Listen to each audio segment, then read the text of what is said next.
Assalamualaikum warahmatullahi wabarakatuh.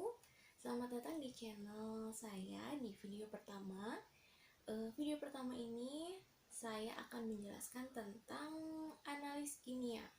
Semoga video ini bisa menjawab keraguan, kebingungan adik-adik yang ingin masuk SMK jurusan analis kimia tapi masih bingung kerjanya nanti apa sih? Belajarnya itu gimana sih? Di video ini saya akan jelaskan tentang bagaimana belajarnya, pelajaran apa aja yang dipelajari, terus kerjanya nanti di mana, sampai bisa nggak sih melanjutkan kuliah. Untuk yang pertama, cara belajar atau belajarnya apa aja sih di SMK Kimia gitu kan. Mungkin di SMK ini lebih banyak praktikum daripada teori. Dan di sini juga khususnya di SMK Analis Kimia lebih banyak pelajaran tentang kimia tentunya. Salah satunya itu untuk tingkat pertama itu ada TDPLK, ada juga mikro, lalu ada juga AKD. TDPLK ini lebih ke tentang teknik-teknik dasar pekerjaan di laboratorium kimia. Nah, kemudian ada AKD. AKD ini adalah analisis kimia dasar. Terus lalu ada mikro. Mikro ini dia mempelajari tentang mikroorganisme tentunya. Labnya juga khusus lab mikro gitu. Kemudian di step berikutnya atau di tingkat berikutnya itu ada mata pelajaran AKK, proksimat, instrumen. Ini mempelajari, kalau AKK ini mempelajari tentang, kalau pada zaman saya dulu AKK ini dinamakan analitik. Kalau untuk di tahun ini AKK itu adalah analisis kimia konvensional. Dia lebih mempelajari tentang titrasi dan juga gravimetri. Lalu ada proksimat. Proksi ini lebih ke, kalau zaman saya itu proksimat itu adalah kimia bahan makanan. Nah, tapi di kimia air juga ada dipelajari, tapi tidak seluruhnya kimia air dipelajari di proksimat ini. Terus juga ada instrumen. Instrumen ini mempelajari tentang biasanya spektro, potensiometri, dan kromatografi. Lalu di tingkat berikutnya ada masih tetap ada proksi dengan tingkat lanjutannya, ada instrumen, juga ada tentang AKT. Nah, AKT ini atau analisis kimia terpadu ya. Kalau pada zaman saya itu namanya kimia terpadu. Kimia terpadu ini lebih mirip ke kalau di kuliah itu seperti melakukan penelitian akhir.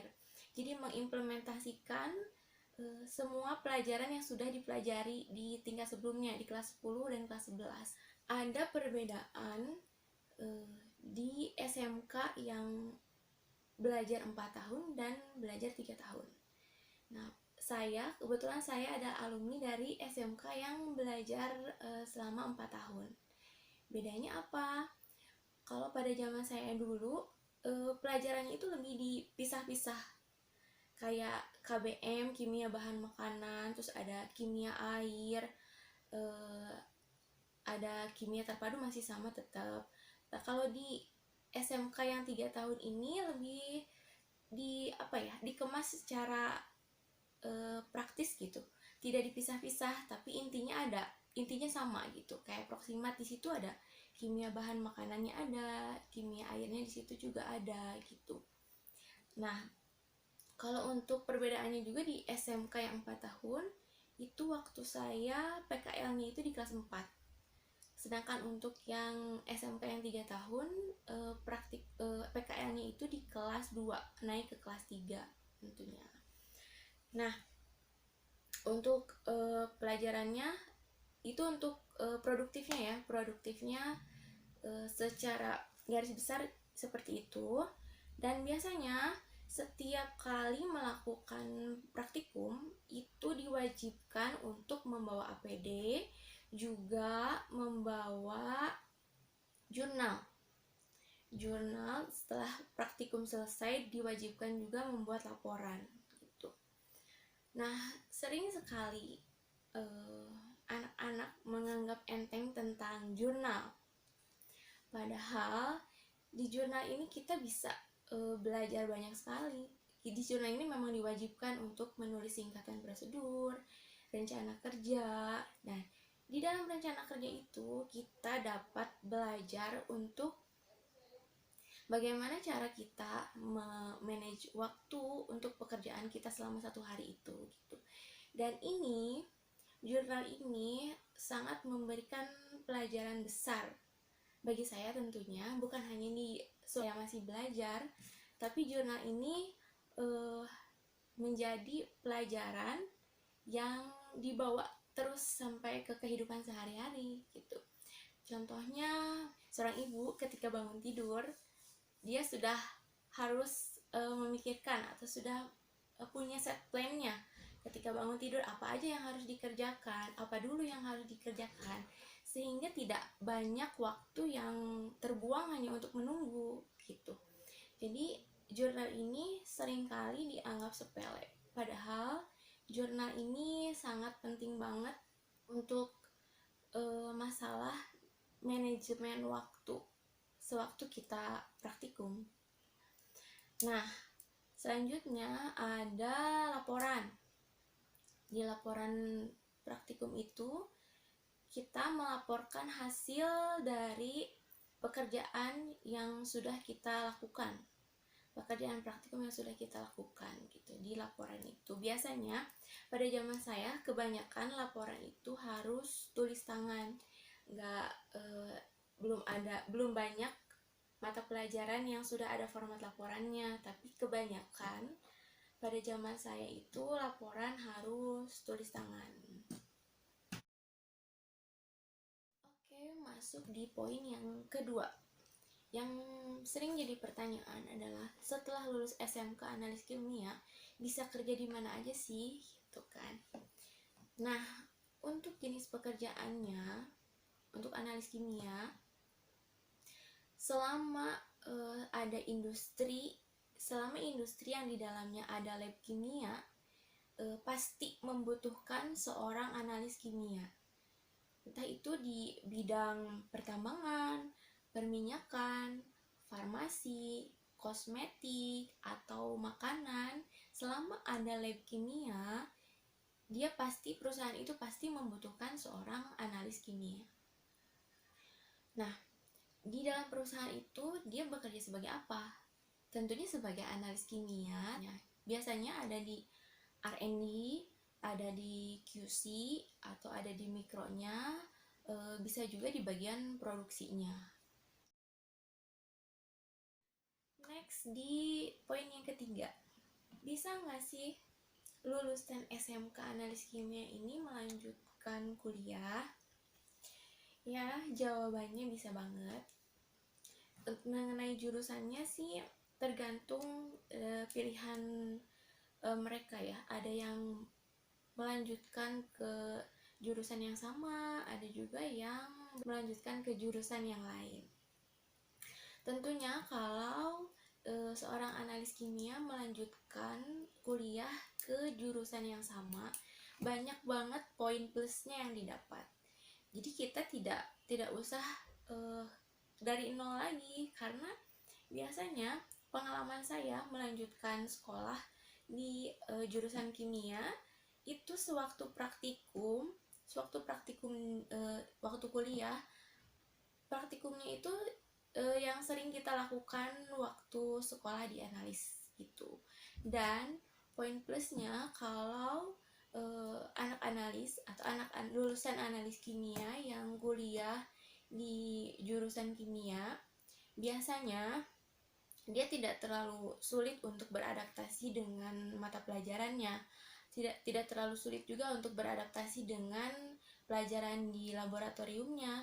Dan rata-rata kalau anak analis kimia ini di lab untuk pelajaran praktikum biasanya suka dijadikan ketua kelompok untuk praktikum. Atau pengalaman saya pernah di asisten dosen praktikum di mata kuliah kimia dasar, contohnya kimia analitik, kimia fisik, kimia organik. Nah, kalau misalkan kita ngambil kuliah di jurusan yang lain, tentunya kita harus beradaptasi lagi dari nol gitu. Jadi jawaban untuk bisa enggaknya melanjutkan kuliah tentunya bisa banget. Jurusannya sih tergantung kalian bisa lihat poin plusnya.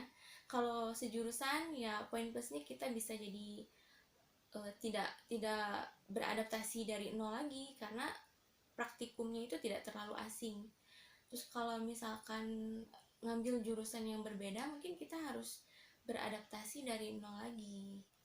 Oke, tadi poin 1, 2, dan 3 udah dibahas. Selanjutnya intermezzo aja nih, tambahan aja.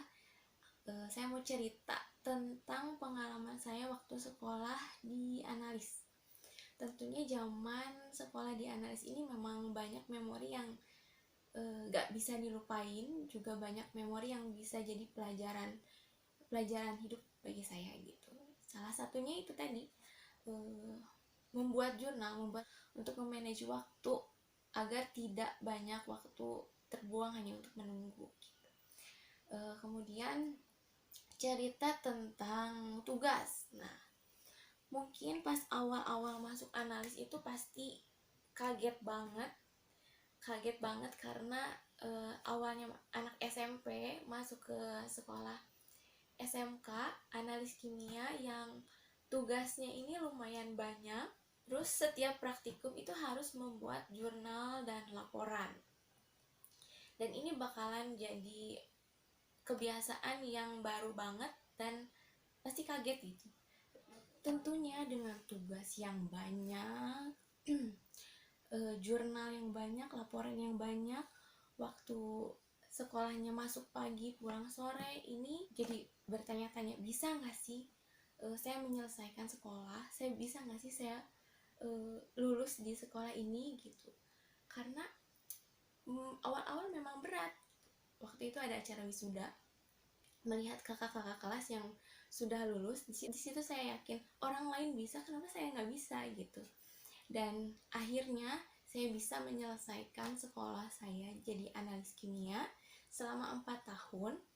Saya lulus dan saya bangga jadi analis karena perjuangannya itu nggak mudah. Itu jadi kenangan perjuangan juga gitu. Tentunya sekolah di analis ini banyak banget suka dukanya yang nggak bisa dilupain, banyak banget memori yang sampai saat ini pasti masih diingat. Nah, buat teman-teman yang satu angkatan, kakak tingkat atau adik tingkat analis kimia, yang jurusannya analis kimia, atau teman-teman satu profesi analis kimia, coba dong sharing tentang pengalamannya zaman sekolah atau pengalaman sekarang bekerja gitu, untuk menjawab kebingungan adik-adik kita atau calon-calon penerus analis kimia yang masih ragu buat masuk analis. Oke, sekian video pertama penjelasan tentang analis kimia. Semoga video ini bermanfaat buat semuanya. Jangan lupa like, komen, dan subscribe, share juga. Komen kalian, saran kalian sangat berarti banget buat saya, jadi jangan lupa komen ya. Untuk anak-anak SMK, saya SMK, saya bisa, saya bangga jadi analis. See you next video. Wassalamualaikum warahmatullahi wabarakatuh.